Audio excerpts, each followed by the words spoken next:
Strange stories are my specialty here. Tonight, I'll share a particularly chilling tale. I'm Cassandra Harold. Lie back, listen in, and steel yourself for unpleasant dreams. Welcome back to the program.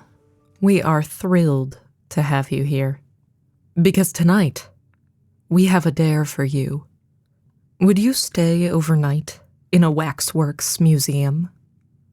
And no, this isn't one of those fun after-dark events. Just you and the figures in the dark. So would you? What if I offered you £5 for it? Well, either way, let's see what a character would do in the same situation in tonight's reading of The Power of Darkness by Edith Nesbit. First published 1906. It was an enthusiastic send-off. Half the students from her atelier were there, and twice as many more from other studios. She had been the belle of the artist quarter in Montparnasse for 3 golden months. Now, she was off to the Riviera to meet her people, and everyone she knew was at the Gare de Lyon to catch the pretty last glimpse of her, and, as had been more than once said late of an evening, to see her was to love her. She was one of those agitating blondes, with the naturally rippled hair, the rounded rose-leaf cheeks, the large violet-blue eyes that look all things, and mean heaven alone knows how little. She held her court like a queen, leaning out of the carriage window and receiving bouquets, books, journals, long last words, and last longing looks. All eyes were on her, and her eyes were for all, and her smile. For all but one, that is. Not a single glance went Edward's way, and Edward, tall, lean, gaunt, with big eyes, straight nose, and mouth somewhat too small, too beautiful, seemed to grow thinner and paler before one's eyes. One pair of eyes, at least, saw the miracle worked. The paling of what had seemed absolute pallor, the revelation of the bones of a face that seemed already covered but by the thinnest possible veil of flesh.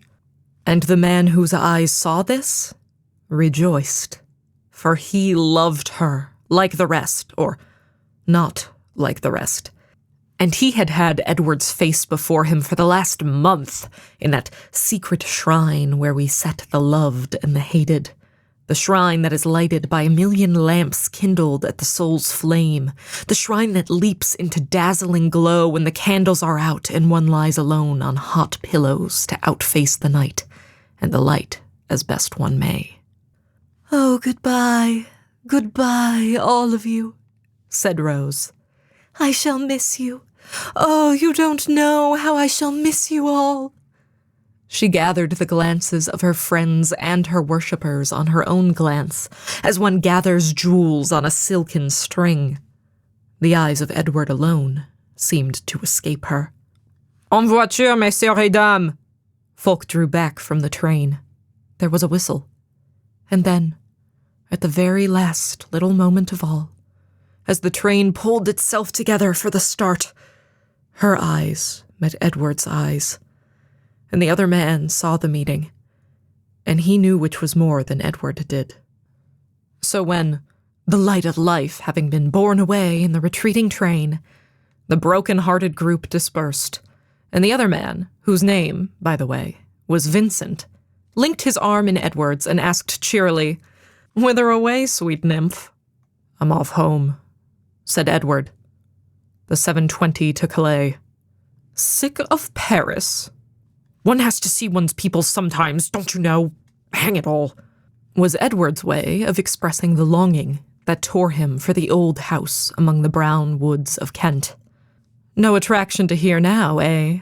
The chief attraction has gone, certainly," Edward made himself say. "But there are as good fish in the sea." "Fishing isn't my trade," said Edward. "The beautiful Rose," said Vincent. Edward raised hurriedly the only shield he could find. It happened to be the truth, as he saw it. "Oh," he said, "of course we're all in love with her, and all hopelessly." Vincent perceived that this was the truth as Edward saw it. "What are you going to do till your train goes?" he asked. "I don't know. Cafe, I suppose, and a vilely early dinner." "Let's look in at the Musée Grévin," said Vincent. The two were friends. They had been schoolfellows, and this is a link that survives many a strain too strong to be resisted by more intimate and vital bonds. And they were fellow students, though that counts for little or much as you take it. Besides, Vincent knew something about Edward that no one else of their age and standing even guessed. He knew that Edward was afraid of the dark. And why? He had found it out that Christmas, which the two had spent at an English country house. The house was full. There was a dance. There were to be theatricals. Early in the new year, the hostess meant to move house to an old convent built in Tudor times. A beautiful palace with terraces and clipped yew trees, castellated battlements, a moat, swans, and a ghost story. "You boys," she said, "must put up with a shakedown in the new house. I hope the ghost won't worry you. She's an old lady in a figured satin dress. Comes and breathes softly on the back of your neck when you're shaving. Then you see her in the glass, and as often as not cut your throat." She laughed. So did Edward and Vincent, and the other young men. There were 7 or 8 of them. But that night, when sparse candles had lighted the boys to their rooms, when the last pipe had been smoked, the last good night said, there came a fumbling with the handle of Vincent's door.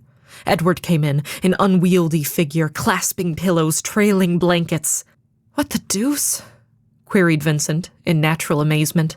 "I'll turn in here on the floor if you don't mind," said Edward. "I know it's beastly rot, but I can't stand it. The room they've put me into, it's an attic as big as a barn, and there's a great door at the end, 8 feet high, and it leads to a sort of horror hole, bare beams and rafters, and black as night. I know I'm an abject duffer, but there it is. I can't face it." Vincent was sympathetic, though he had never known a night terror that could not be exorcised by pipe, book, and candle. "I know, old chap. There's no reasoning about these things," said he, and so on. "You can't despise me more than I despise myself," Edward said. "I feel a crawling hound.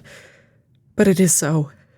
I had a scare when I was a kid, and it seems to have left a sort of brand on me. I am branded coward, old man, and the feel of it is not nice." Again, Vincent was sympathetic, and the poor little tale came out.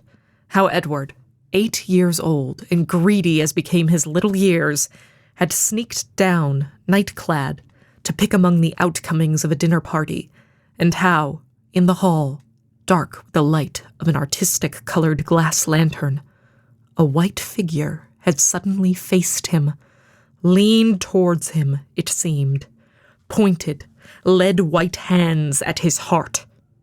That next day, finding him weak from his fainting fit, had shown the horror to be but a statue. A new purchase of his father's had mattered not one whit.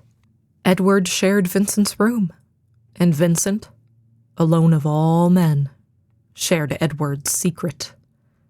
And now, in Paris, Rose speeding away toward Cannes, Vincent said, "Let's look in at the Musée Grévin."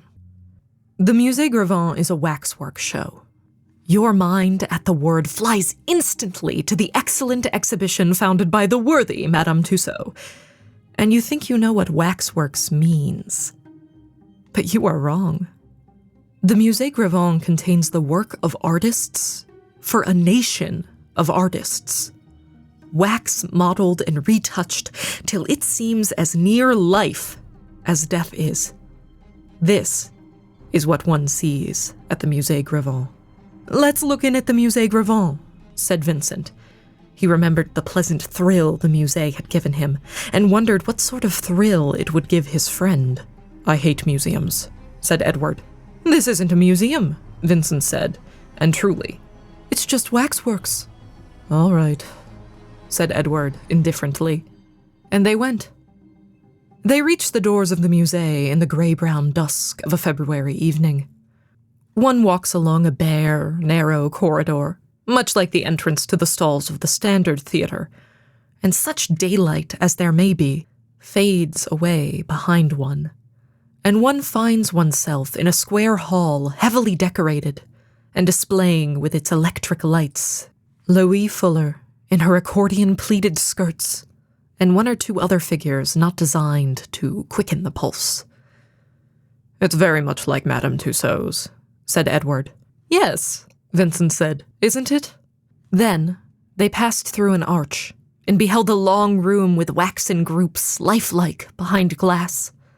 The coulisses of the opera, Kitchener at Fashoda, this last with a desert background lit by something convincingly like desert sunlight. "By Jove," said Edward, "that's jolly good." "Yes," said Vincent again, "isn't it?" Edward's interest grew. The things were so convincing, so very nearly alive.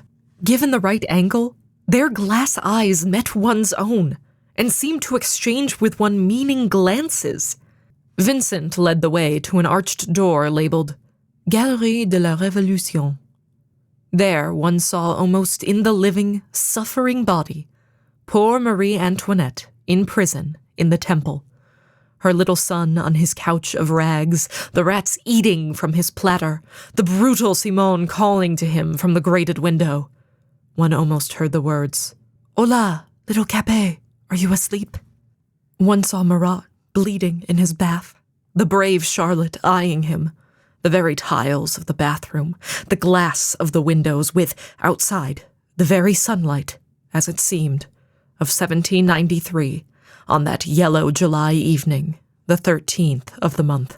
The spectators did not move in a public place among waxwork figures. They peeped through open doors into rooms where history seemed to be relived.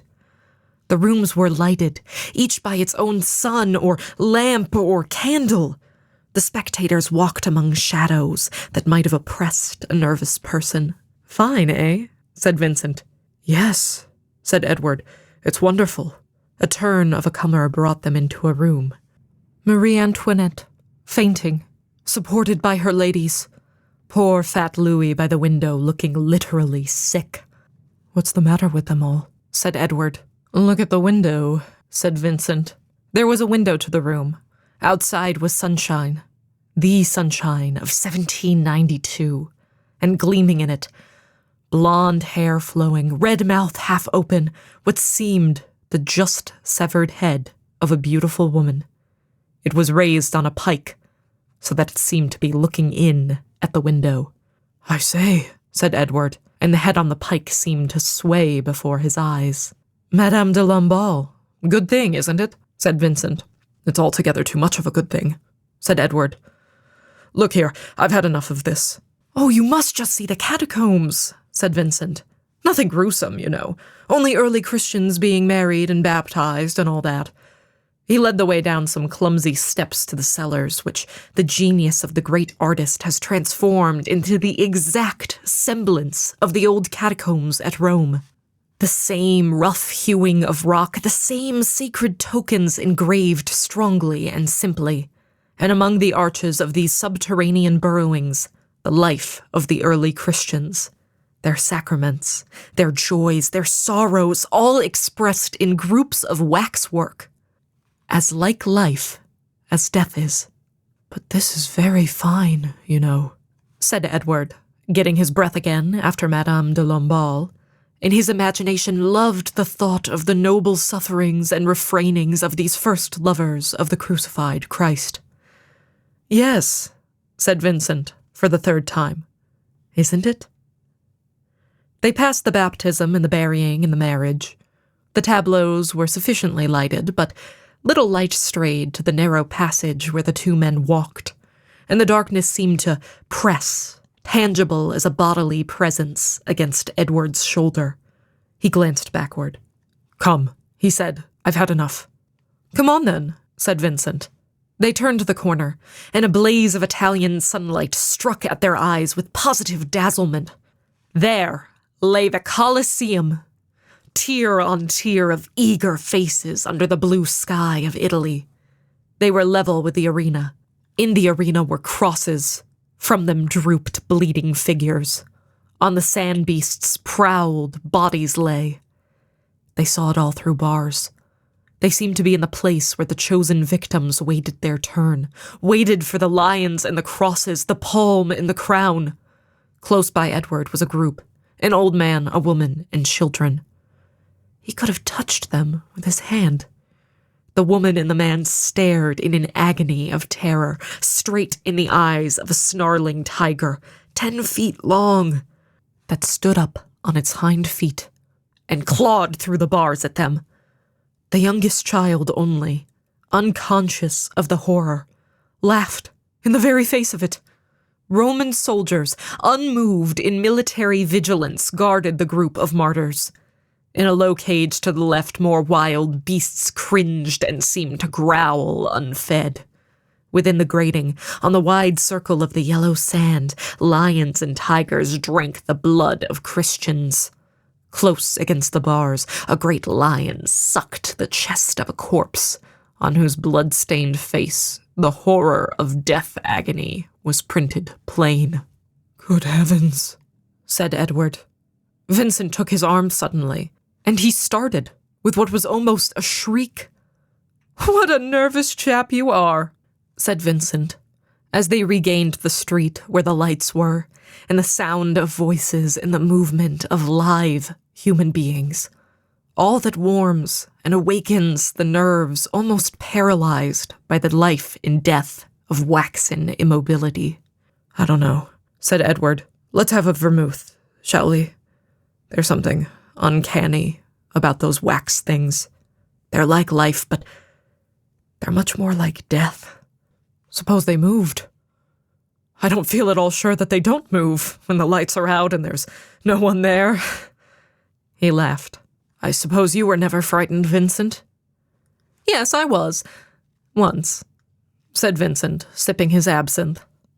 "3 other men and I were taking turns by twos to watch by a dead man. It was a fancy of his mother's.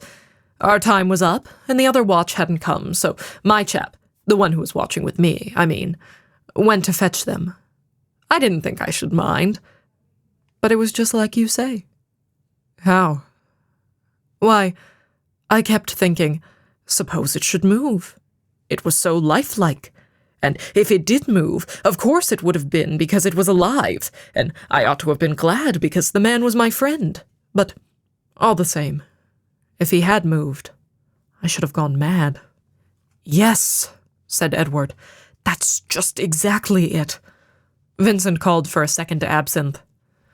"But a dead body's different to waxworks," he said. "I can't understand anyone being frightened of them." "Oh, can't you?"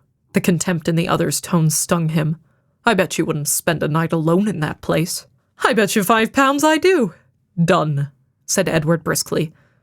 "At least, I would, if you'd got £5.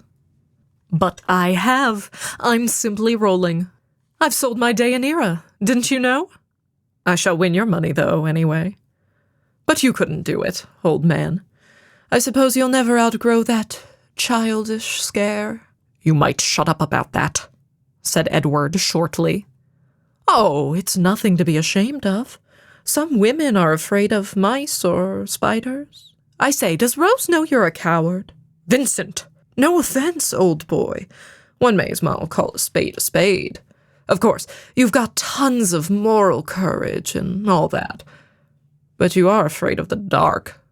And waxworks. Are you trying to quarrel with me? Heaven in its mercy forbid, but I bet you wouldn't spend a night in Musée Gravon and keep your senses. What's the stake?" "Anything you like. Make it that if I do, you'll never speak to Rose again. And what's more, that you'll never speak to me," said Edward, white-hot, knocking down a chair as he rose. "Done," said Vincent. "But you'll never do it. Keep your hair on. Besides, you're off home." "I shall be back in 10 days. I'll do it then," said Edward, and was off before the other could answer. Then Vincent, left alone, sat still, and over his third absinthe remembered how, before she had known Edward, Rose had smiled on him more than the others, he thought. He thought of her wide, lovely eyes, her wild rose cheeks, the scented curves of her hair, and then and there, the devil entered into him. In 10 days, Edward would undoubtedly try to win his wager. He would spend the night in the Musée Grivon. Perhaps something could be arranged before that, if one knew the place thoroughly. A little scare would serve Edward right for being the man to whom that last glance of roses had been given. Vincent dined lightly, but with conscientious care, and as he dined, he thought. Something might be done by tying a string to one of the figures and making it move when Edward was going through that impossible night among the effigies that are so like life, so like death. Something that was not, the devil said, "You may frighten him out of his wits." And the devil answered, "Nonsense. Do him good. He oughtn't to be such a schoolgirl." Anyway, the £5 might as well be won tonight as any other night. He would take a greatcoat, sleep sound in the place of horrors, and the people who opened it in the morning to sweep the dust would bear witness that he had passed the night there. He thought he might trust to the French love of a sporting wager to keep him from any bother with the authorities. So he went in among the crowd and looked about among the waxworks for a place to hide in. He was not in the least afraid of these lifeless images. He had always been able to control his nervous tremors in his time. He was not even afraid of being frightened, which, by the way, is the worst fear of all. As one looks at the room of the poor little Dauphin, one sees a door to the left. It opens out of the room onto blackness. There were few people in the gallery. Vincent watched, and, in a moment when he was alone, stepped over the barrier and through this door. A narrow passage ran round behind the wall of the room. Here he hid, and when the gallery was deserted, he looked out across the body of little Capet to the jailer at the window. There was a soldier at the window, too.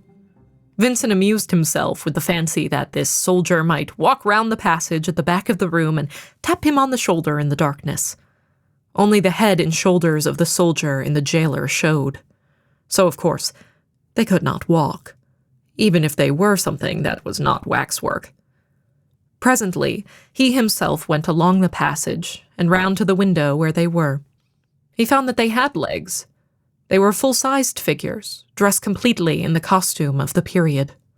Thorough, the beggars are, even the parts that don't show. Artists, upon my word, said Vincent, and went back to his doorway, thinking of the hidden carving behind the capitals of Gothic cathedrals. But the idea of the soldier who might come behind him in the dark stuck in his mind. Though still a few visitors strolled through the gallery, the closing hour was near.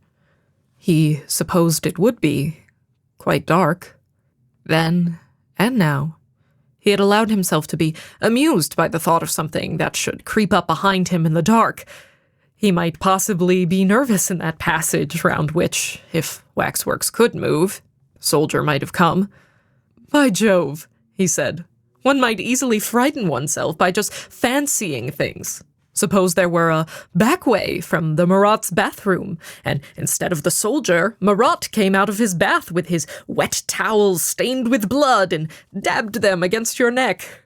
When the next gallery was deserted, he crept out. Not because he was nervous, he told himself, but because one might be, and because the passage was draughty and he meant to sleep. He went down the steps into the catacombs, and here he spoke the truth to himself. Hang it all, he said. I was nervous. That fool Edward must have infected me. Mesmeric influences or something. Chuck it and go home, said common sense. I'm hanged if I do, said Vincent. There were a good many people in the catacombs at the moment. Live people. He sucked confidence from their nearness and went up and down looking for a hiding place. Through rock-hewn arches, he saw a burial scene. A corpse on a bier surrounded by mourners. A great pillar cut off half the still lying figure. It was all still and unemotional as a Sunday school oleograph. He waited till no one was near, then slipped quickly through the mourning group and hid behind the pillar. Surprising, heartening, too, to find a plain rush chair there, doubtless set for the resting of tired officials. He sat down in it, comforted his hand with the commonplace lines of its rungs and back. A shrouded, waxen figure, just behind him, to the left of his pillar, worried him a little. But the corpse left him, unmoved as itself. A far better place, this, than that drafty passage where the soldier with legs kept intruding on the darkness that is always behind one. Custodians went along the passages issuing orders. A stillness fell. Then suddenly, all the lights went out. "That's all right," said Vincent, and composed himself to sleep, but he seemed to have forgotten what sleep was like. He firmly fixed his thoughts on pleasant things, the sale of his picture, dances with Rose, merry evenings with Edward and the others. But the thoughts rushed by him like motes in sunbeams. He could not hold a single one of them. And presently, it seemed that he had thought of every pleasant thing that had ever happened to him, and that now, if he thought at all, he must think of the things one wants most to forget.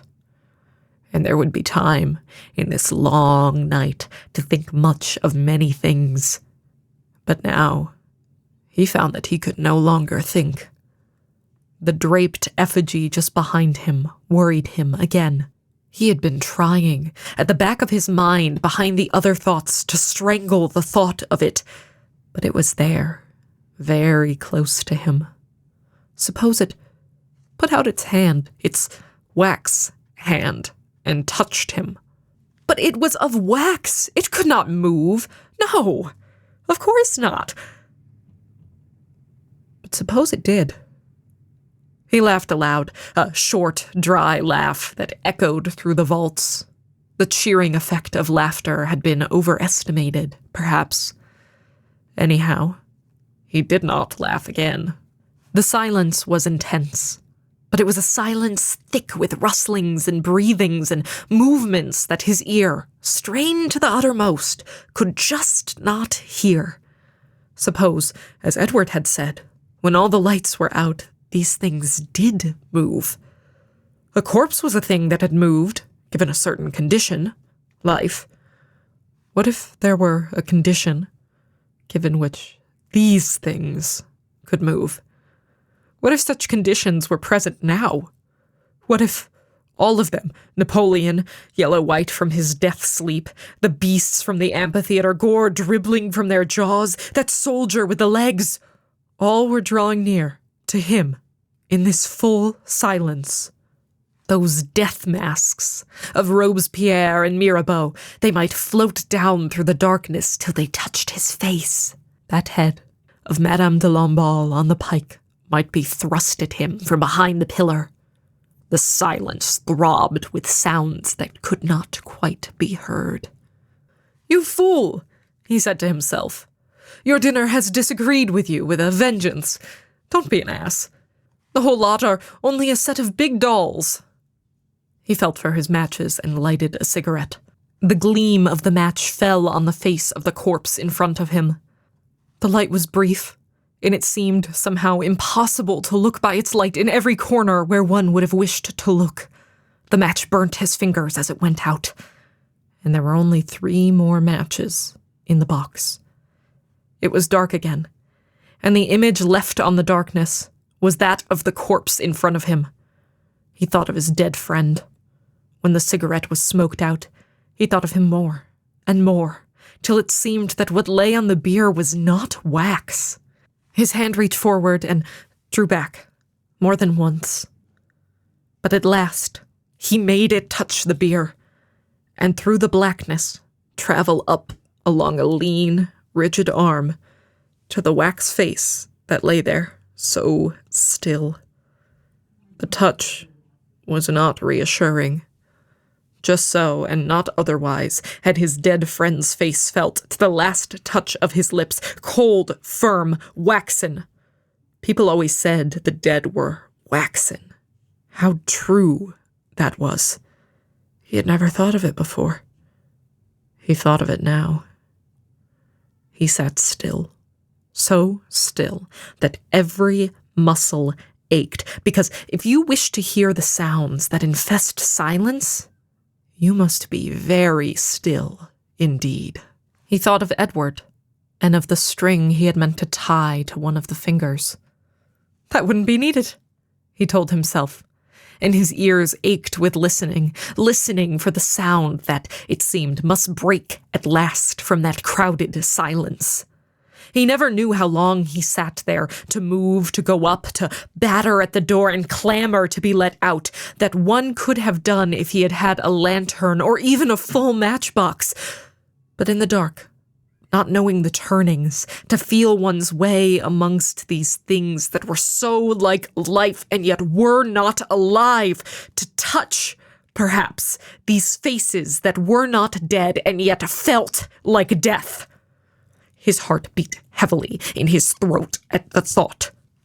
No, he must sit still till morning.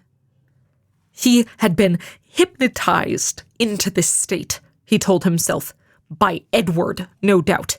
It was not natural to him. Then, suddenly, the silence was shattered.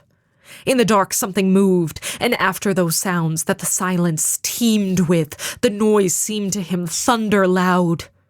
Yet it was only a very, very little sound, just the rustling of drapery, as though something had turned in its sleep.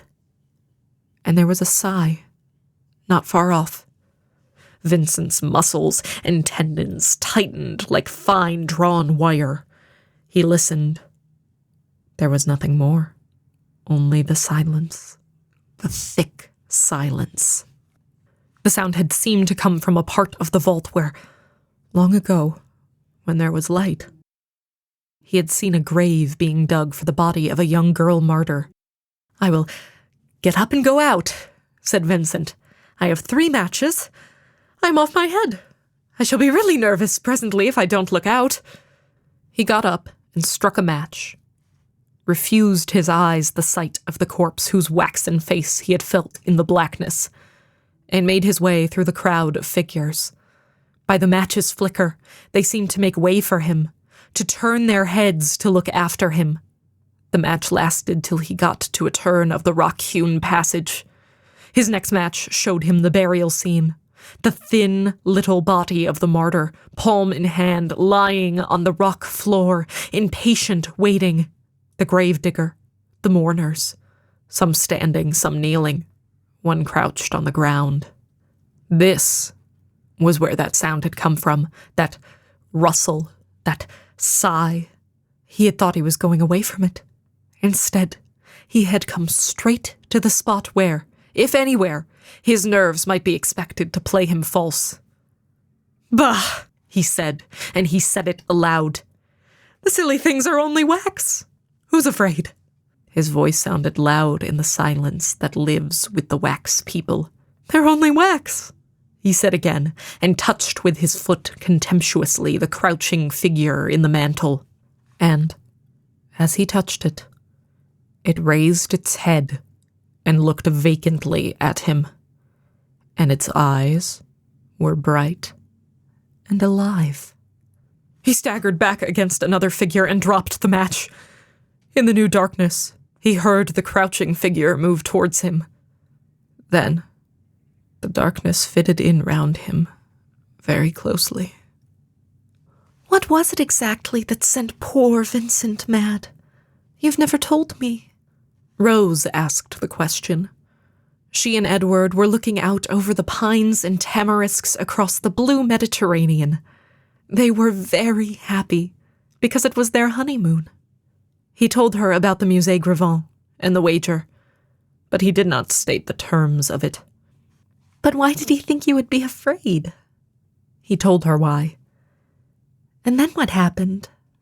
Why, I suppose he thought there was no time like the present. For his £5, you know. And he hid among the waxworks. And I missed my train, and I thought there was no time like the present. In fact, dear, I thought if I waited, I should have time to make certain of funking it. So I hid there too, and I put on my big black capuchon, and I sat down right in one of the waxwork groups. They couldn't see me from the gallery where you walk. And after they put the lights out, I simply went to sleep. And I woke up, and there was a light. And I heard someone say, "They're only wax." And it was Vincent. He thought I was one of the wax people till I looked at him, and I expect he thought I was one of them even then. Poor chap. And his match went out. And while I was trying to find my railway reading lamp that I got near me, he began to scream. And the night watchman came running. And now, he thinks everyone in the asylum is made of wax, and he screams if they come near him. They have to put his food near him while he's asleep. It's horrible. I can't help feeling as if it were my fault somehow. Of course it's not, said Rose. Poor Vincent. Do you know, I never really liked him. There was a pause. Then she said, "But how was it you weren't frightened?" "I was," he said, "horribly frightened. It sounds idiotic, but I was, really. And yet, I had to go through with it. And then I got among the figures of the people in the catacombs, the people who died for things, don't you know, died in such horrible ways. And there they were, so calm and believing it was all right. So I thought about what they'd gone through. It sounds awful rot, I know, dear, but I expect I was sleepy. Those wax people, they sort of seemed as if they were alive. And they were telling me there wasn't anything to be frightened about. I felt as if I were one of them. And they were all my friends, and they'd wake me if anything went wrong. So I just went to sleep." "I think I understand," she said, but she didn't. "And the odd thing is," he went on, "I've never been afraid of the dark since. Perhaps his calling me a coward had something to do with it." "I don't think so," said she, and she was right. But she would never have understood how, nor why. A list of sources for this episode can be found at unpleasantdreams.net in our show notes. Jim Harold is our executive producer. Unpleasant Dreams is a production of Jim Harold Media, LLC. And, despite our ominous tone, we hope all of your dreams are pleasant. We'll talk to you next time. Good night.